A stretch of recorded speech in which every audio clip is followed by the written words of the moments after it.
Good morning. It is Friday, September 2nd, which pushes us out 90 days to December 1st. So we're into December, 90 days out. Your activities today, your efforts today at kitchen tables and conference tables to sign your buyers and sellers into business, most likely your listings are going to come to fruition and close within 90 days. And I know things are moving faster, but we're starting to see that change in the time frame. We're going from where we were having multiple showings and multiple offers to now we're having multiple showings and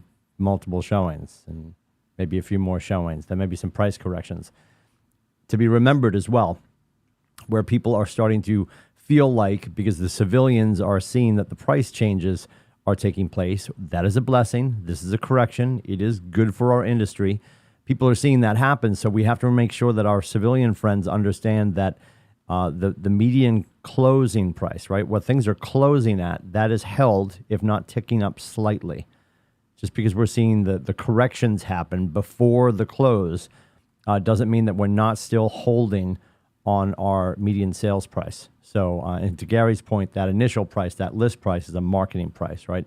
And the best place to get your first price reduction is at the kitchen table before you tell the public. We can't stress that enough. So, the schedule for today that I want to talk about, some of my stuff I jotted down yesterday with Mark King at Wealth Building.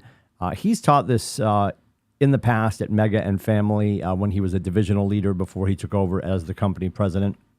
And what you need to remember about Mark King is he's done all the things. And if you've heard his story, which Gary got in depth with in Orlando in February at Family Reunion, because they, as part of career visioning, they do a thing called really getting the book or getting the life story on somebody. And he sat and they did Mark King's life story, Gary and Mark. And Mark told the story of how he was convinced for quite some time during his childhood that he camped a lot. His mom took them camping quite a bit, and he realized that it wasn't camping. It was ultimately he was living in their car. And they were homeless. So there's been a lot that's gone on in Mark's life to get him to where he is. And he made the great point yesterday that if he hadn't experienced all those things, he would not be celebrating the security that he has for his family and the wealth that he's built for his family. And it's the fact that he's gone that path and he's built this wealth is why he's president. He's not wealthy because he's president. He's president because he built himself up to become president, which I thought was really cool. So we'll talk about my notes in a second. If you attended, I trust you got a lot out of the event. And he also talked about his Facebook page. If you haven't been a member, it's Wealth Building 2.0. And they are meeting, actually, they're 7:30 Central Time. So they're meeting right now. So if you want to go to Facebook right now and jump off of this and go to Wealth Building 2.0, there is going to be a little bit of a holding pattern while they accept you into the group. It shouldn't take too long. I invite you to go to that if you want to join them for that. He hosts that call on a pretty regular basis, and there's a ton of data on that page anyway to start to get your wheels turning about what you could be doing to start to build your wealth plan for you and your loved ones. For the rest of today, we are heading into a couple of things this afternoon. I do believe it's a misprint, and I could be wrong, but I think we discussed this yesterday. We start up again with Ignite on Tuesday. I know it's in the calendar today, but I do believe it starts up again on Tuesday. We had that conversation as we were wrapping up teaching yesterday. Session 2 of Ignite is Tuesday, I believe.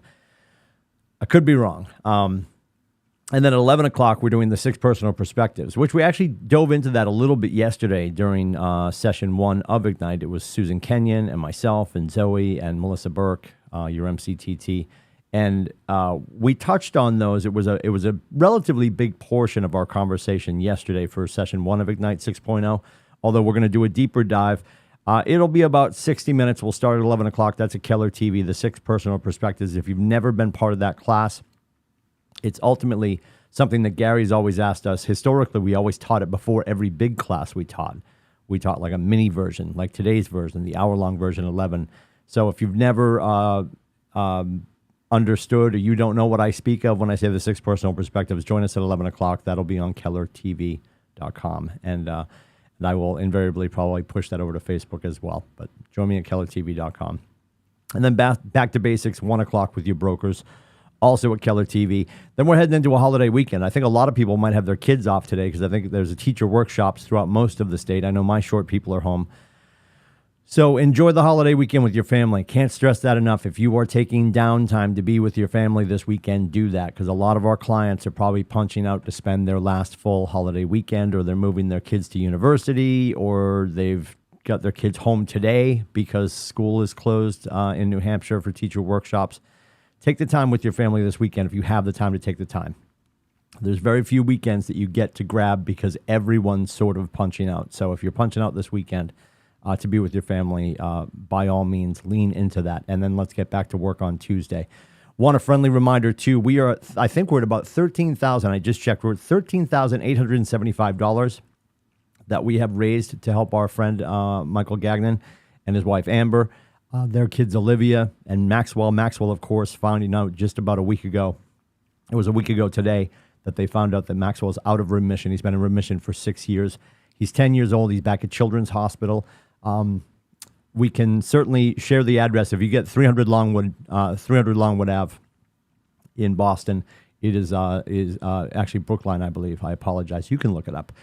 He's on the 6th floor. His name is Maxwell Gagnon. If you want to send off anything cool or any sort of awesome stuff that you feel he might enjoy, you can do that. I'm going to drink water. Hang on. It's the ragweed.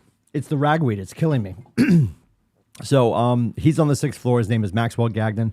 We have started to amass a lot of donations because we want to make sure that the Gagnons have what they need for fuel back and forth. Above and beyond that, there is an au bon pain in the lobby at Children's. I think it's still there.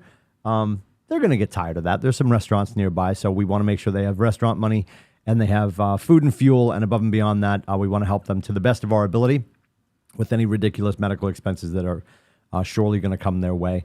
We intended as well to get iPads, and those are getting delivered today, so we're super excited about that. We had an angel donor who swept in and got the iPads, and I do believe somebody else yesterday, he was able to make it to the event yesterday from Mark King because it's right nearby, obviously. Adam Dow picked him up and brought him to the event yesterday, and I know that somebody also handed him some Bose headphones for the kids as well. So people are going above and beyond to make sure the Gagnons feel love. It's Gagnon Family Foundation, Gagnon Family Fund, GagnonFamilyFund.com if you want to make a donation to the GoFundMe page, so we can keep stockpiling finances and make sure the Gagnons have everything they need to get back and forth to the hospital and not have to worry about anything except for Maxwell.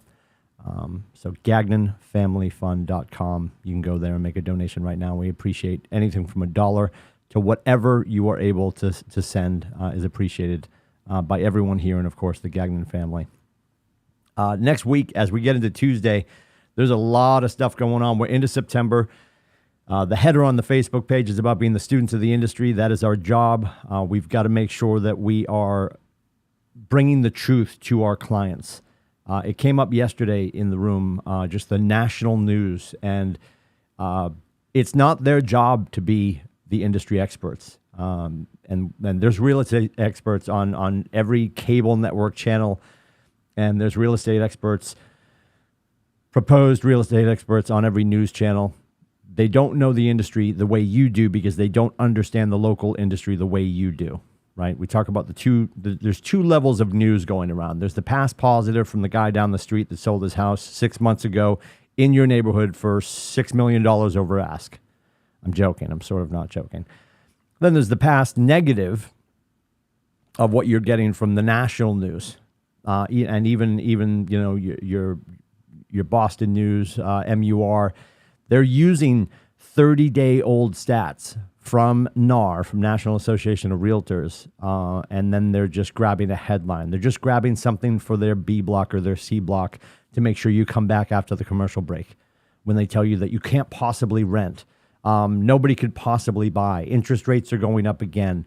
We have to have a local conversation. We have to talk to them about their motivation because you know that if the motivation is strong enough, right? Emotion makes them act. Logic makes them think. Emotion makes them act. And a lot of the stuff they're getting from their neighbors and the news is illogical. Logic will help them think. It's our job to make sure they have the information they require to make a great decision for them and their loved ones. Emotion will make them act. I would not care as a parent as a brother, as a son, as a family member, I'm not worried about what the interest rates are if I have to move my family, closer to a hospital that my child needs. If I have to move my family closer to a university my daughter's going to, closer to my aunt who's stage 4, any of those things. The interest rates aren't going to matter. You have to do it. Your motivation is far bigger than what the number is.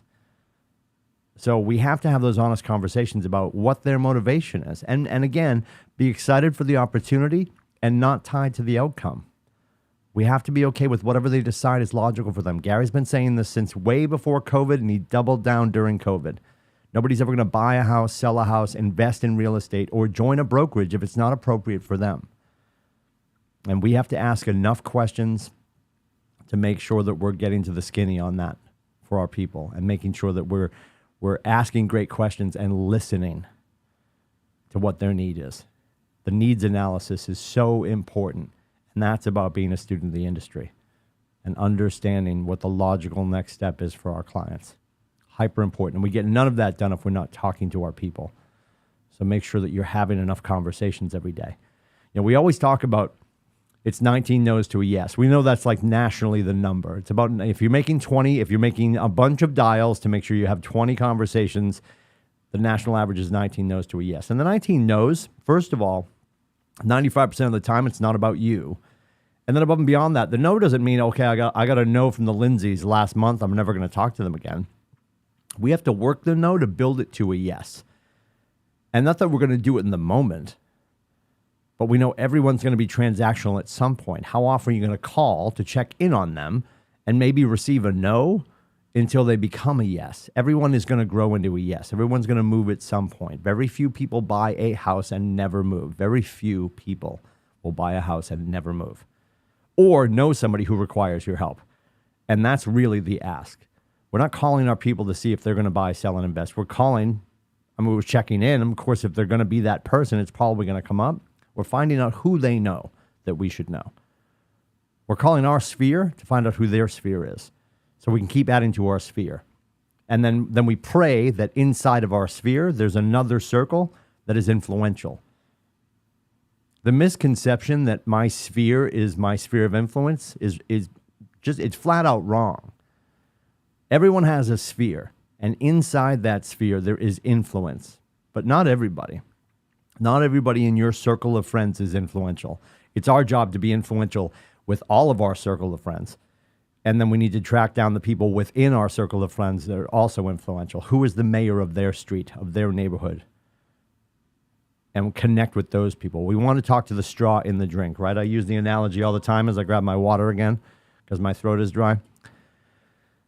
The Yeti, our Yeti here, our $78 Yeti, the Yeti is the room.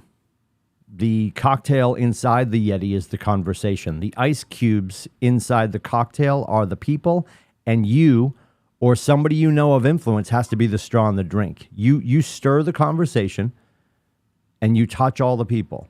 So if you're in constant contact with all the ice cubes, moving throughout the cocktail, inside the room, you're going to win. If we're not doing that on a regular basis, then somebody else is going to have that conversation. And somebody else is going to steal our cheese. And you guys are far too talented to let that happen. So don't. Simple rule. Don't let it happen.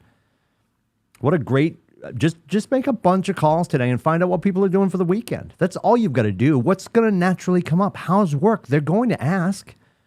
And if they don't ask, you can induce the ask by asking them. How's Liberty Mutual?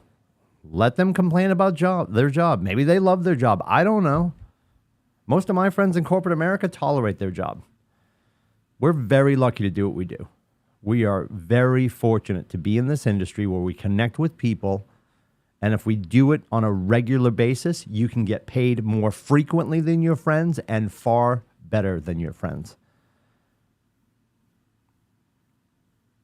Getting to those touchstones is a lot of work. Agreed. And the challenge, as we always joke, the best part of being in real estate is we're in charge. The worst part of being in real estate is we're in charge. Because initially the thought is, I have to hold myself accountable. That's not easy to do. Then employ help from others. Get an accountability buddy, and we'll figure it out. As we get into next week, just some reminders, too. We get back, of course, we've got script practice. Dunkin' Donuts in Kittery, the home store, 8:15 next Tuesday, to get back into the swing of things, coming off vacation. We've got conversation and script practice Tuesday at 11. Summer Shift is next week at 2 o'clock. And I apologize. Yeah, it is. It is next Tuesday. And that wraps the Summer Shift. Wednesday, we've got contracts, Mass, Maine, and New Hampshire. Database to Data Bank. Brooke Silva, our regional tech trainer, will be here from 12 to, I believe, 3 or 4. It's a full afternoon in person in Portsmouth. It is hands-on training. So be here for that in the Portsmouth training room. That is next Wednesday at 7, the September 7th at noon. And then couple of things happening on the 8th. Some people are playing in the Lakes Region Board of Realtors golf tournament. That's up at Waukee in Center Harbor. And then most of us are going to be in KWCLM orientation. That takes place next Thursday. And that is live in the training room and on Zoom at 9 o'clock. All the details are in the morning news. And then back to basics with your brokers is 1 o'clock next Friday. So a whole bunch of stuff coming up. We've got a lot of cool guests. About a week out from next week, we have the Vizdas are coming. How do you pronounce their name? Carefully. Hvizda. Ryan and Michael Vizda are going to come and talk about their business and how they have taken the theory of BOLD, which is business objective of life by design, and they are living a life by design. They function as a MAPS coach and a rainmaker for their team. Michael's a MAPS coach. Ryan, his wife, ultimately oversees their team based out of Metropolitan in Bedford, and they live in a van down by the river by choice. They mountain bike. They travel all over the place. They've got their second home in Barbados. A phenomenal story. They're going to come tell their story for us on the 12th, and then we'll get into the rest of the calendar as we get the other side of vacation. I do want to touch on my notes from Mark King and just go over a couple of things. If you've seen him teach and talk about wealth building before, it's a phenomenal opportunity. If you see it on the calendar again, if you missed yesterday, please get in the room. Probably the coolest quote he had the whole time, and I've heard him say this. He was on stage at one point with Jeff Woods years ago, along with Jay Papasan, talking about couples and finances. And he made this quote, and he said it again yesterday, and I wrote it down because everybody needs to hear this, and it's just a really good train of thought. Let me scroll through here. What am I doing? There it is. You don't need to know what you're saving for to start saving. You don't need to know what you're saving for to start saving. And just that mindset of saving on a regular basis. He talked about the debt in the U.S. and the 4 quadrants that ultimately make up most U.S. debt. Credit cards, obviously, student loans, auto loans, and mortgages. We're seeing an increase this year, year over year, in foreclosures, which is fascinating. I think depending on the channels you watch and the articles that you read, this has been sort of on the back burner for quite a while. Is auto debt. Auto debt is creeping up on people, and you know the mentality of, do you need the new car? And Gene Rivers talks about this quite often. Is it a tolerate? Is it a fix? Is it a replace? Right? You know, does the car need duct tape? Does it actually need to be repaired to be safe, or do you actually have to replace it? Well, one of our mega agents, I'll pick on her because I adore her, and it's a really funny story. Gino next door here at the gas station, right next door. Is it a Shell or a Sunoco? It's Sunoco. I apologize. Right next door here in Portsmouth. Gino works on most of our cars. If you don't know Gino, you should meet Gino. Gino's awesome. And he's just a super honest guy. And Allie Goodwin had her truck for a long time, and she kept bringing her truck over to Gino. And he finally got to the point, he's like, come on, I think it's time. So she actually went and got her vehicle, and she bought it outright, which I adore. I don't think she's going to mind me sharing that. She bought her new vehicle outright. She got rid of the truck that Gino told her to get rid of.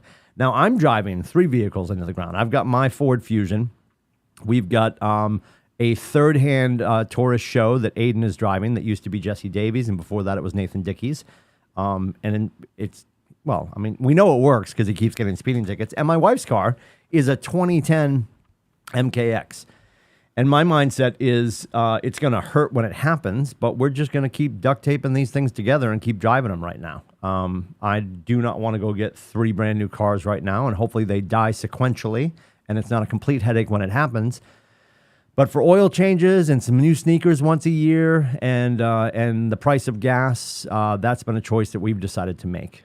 And he talked about that, how people are invariably, from a status symbol standpoint, and if this is punching you right in the chest, then maybe you should listen to Mark King when he talks about this, that people are making sure that they are, if they're not having wealth, they're appearing to have wealth. And I know that hurts for some people to hear, and I know the room you can always tell when oh my God. Oh, I'm not talking to you, Siri. Siri's been talking back a lot lately. Nope. No, thank you. All right. Frightening. The government's listening. They're always listening. Just the mindset that I'm going to get the car, and I appreciate, especially if you're in your car all day. Like I have the luxury of getting here, and I'm parked here, except for Thursdays when I travel and I do visit other offices. But for the most part, I go to the office. I'm in the office, right? And I'm not in my car all day. And maybe if I was in my car all day and putting more miles on it, I would be more inclined to get rid of my Ford Fusion. Although I've had it for quite some time. I got it in 2015, so we've had it for quite some time. But he talked about that, and he talked about how that's creeping up on people. So just a reminder to take a look at those things. Your credit card debt, student loan debt. And he talked about there's some people who are chipping away at their student loan debt, but they're also taking an enormous amount of money and investing it. And he's not telling people how to do what to do with their money, but he's talking about why not just eliminate the debt and then start to invest. So a few different ways to think about it. His phenomenal page on Facebook is Wealth Building 2.0. He's not a financial expert. We're not financial experts. We encourage you to find your financial expert, and we're gonna be doing some stuff. I think we've come up with what we're doing in October. I think we're gonna call it Orgtoberfest, and we're just gonna talk about you guys getting organized with your organization within your businesses, with your finances, making sure that we are really insulated for what's to come. So it's a great channel on Facebook. It's Wealth Building 2.0. Some of the other stuff we talked about, and this is fascinating. He always talks about Robert Kiyosaki and the cash flow quadrant. It's a great book. In that book, Robert Kiyosaki talks about the 4 different categories of who you might be in your industry. And ultimately, it's an employee. You're either an employee. So if you picture drawing a box, draw a box. In the top left-hand corner is an E. It's employed. The bottom left-hand corner is, you could put S little e, self-employed. The top right-hand box is B for business owner, and the bottom right-hand box is investor. And what's fascinating is 95% of the country falls on the left-hand side. Most of us are employees or self-employed. 5% are business owners or investors. Now flip those numbers, 95% and 5%. Of the 95% of the country that are employees or self-employed, only 5% of the wealth resides with them. 95% of the wealth resides with the business owner or the investor. Now you're asking, well, Tim, when Mark King said the differentiation between employed and self-employed, or self-employed and business owner, because if I'm self-employed, I'm a business owner. Agreed. But let's dance around the semantics a little bit. If you're self-employed or a business owner, the differentiation is a business owner can step away from their business and the business continues to function. If you're self-employed, think lone self-employed landscaper. If Stacy or Ted, the landscaper, take the day off, the business doesn't continue to run. That's self-employed. A business owner has a staff. They can take the day off and the business continues to run. 95% of the country is either employed or self-employed. 5% of the country is a business owner or an investor. And then you flip the number with the wealth. The 95% of the country that is employed or self-employed controls 5% of the wealth. Investors and business owners control 95% of the wealth. Fascinating. So the video game is to get yourself into all those boxes, or to get yourself on both sides of the cash flow quadrant. Phenomenal book, by the way, by Robert Kiyosaki. He talked about that, which I thought was great. And he just talked about ultimately all of this winds down to, because I think a lot of people hear us talking about money here, and sometimes it feels like, well, that's not why I'm doing this. I mean, we're doing this to be profitable. Let's not lie to each other. Nobody's leaving their house to do what you do, to work as hard as you work, to not be profitable. We also understand a lot of people think, well, you see some of these Powerball numbers, or when an athlete gets a huge check and you're like, who needs that kind of money? Well, when you get to a certain tipping point, something in your head gets philanthropic, right? So what is near and dear to your heart that you'd like to donate to? And do you have the power to do that? And what is that number for you? What would you like to start to give? One of our great agents was talking about, I just want to get to a point where I can start to donate $20,000 a month. That's awesome. And if that just made your mind melt a little bit, that's awesome.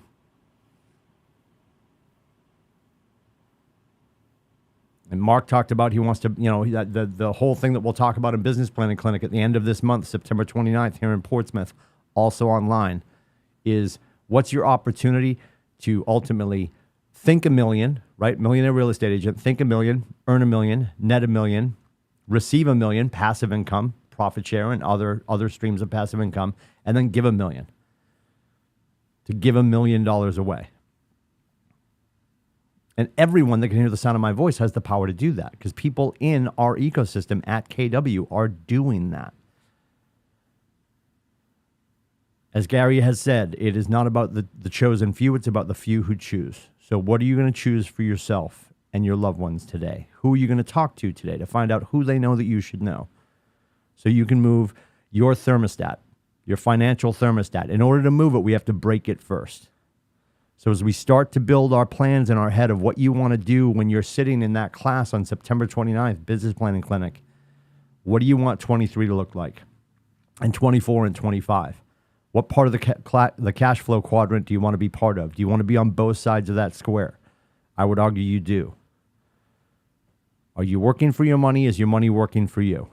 And for most of us right now, it's both. You're still earning, but when you put it away, is it in the mattress or is it doing something to grow on your behalf? And let's have those conversations. And it starts at home. You've got to be on the same page with your loved one at home.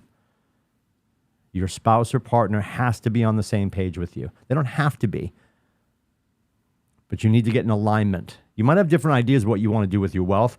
The alignment needs to start. And it starts with your next conversation with them.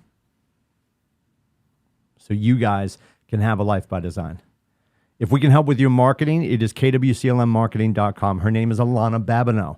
Time with Babs, B-A-B-S, timewithbabs.com. Marketing, headshots, all the things, KWCLMmarketing.com. You want to get the paperwork off your desk. You don't like the Typosaurus Rex. You want to just go sign babies and get more deals. I appreciate that. His name is Jason Houle. You can find him at fulcrumts.com, Fulcrumts, transactional services, fulcrumts.com. for your transactional services. Get the paperwork off your desk. Get back to work doing what you do in your genius zone, getting more deals. If I can help, it is meetwithcoach.com. If you got questions, comments, concerns, hopes, and dreams, or just want some help with a script, it is 603-834-2856. I appreciate you guys being in business with us. We're blessed to be in business with you. Have a great weekend. Enjoy your families. We'll see you soon.